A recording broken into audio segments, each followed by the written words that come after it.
Imagine a place where the average life expectancy of a soldier is just 24 hours. A place where more people die in a single day than in entire modern wars. Welcome to Stalingrad, 1942, the place that ground Hitler's invincible army into dust.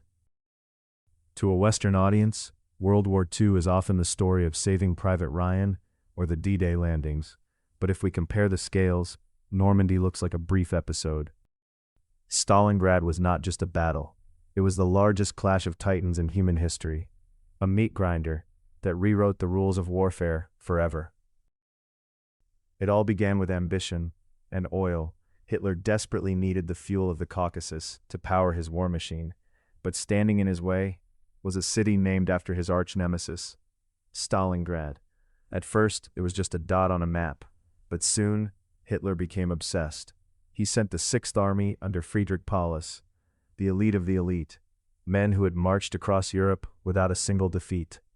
On August 23, 1942, the city ceased to exist. German bombers turned it into a living hell. Thousands of tons of firebombs created an oxygen-eating firestorm. The temperature was so intense that the asphalt melted, and the Volga River literally burned as oil tanks ruptured into the water. Hitler thought the city would surrender in days. He was wrong. The bombs turned buildings into mountains of jagged rubble, creating the perfect landscape for defense. German tanks, the kings of the open plains, became useless hunks of metal in the debris. This was the birth of the Rattenkrieg, the Rat War. It was a nightmare for the German soldiers. Imagine, you capture a room, but the enemy is still in the kitchen. You control the basement, but a Soviet machine gunner is directly above you, on the second floor. General Chuikov implemented the hugging the enemy tactic. Russian soldiers stayed within a grenade's throw of the Germans. Why? So the Luftwaffe could not bomb them without killing their own men. In these ruins, a sharpened spade became more terrifying than a machine gun. Battles were fought inside factories that continued to build tanks, while under constant shelling.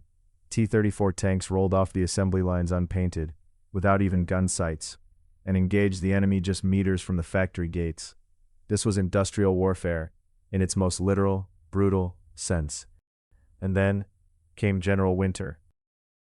While the Soviet High Command prepared a massive trap, Operation Uranus, the German army began to freeze. Hitler had promised them a quick victory, but they were trapped in an icy tomb. Temperatures plummeted to -30 degrees. German soldiers used the frozen corpses of their comrades as breastworks for cover. Goering's air bridge failed miserably. Planes sometimes delivered summer newspapers and medals to starving men. When the trap snapped shut, 330,000 Germans were caught in the Kessel, the cauldron. It was the greatest military disaster in German history. Field Marshal Paulus, Hitler's great hope, surrendered in the basement of a ruined department store. Of his entire elite army, only a tiny fraction would ever see Germany again. Only 6,000 survived. Stalingrad showed the world one thing: the Blitzkrieg was dead.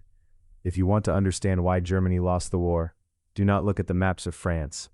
Look at the ruins of the tractor factory in Stalingrad. This is where Hitler lost his empire. What do you think? Was there any way for Germany to avoid this end? Or was the Soviet strategy of victory at any cost insurmountable?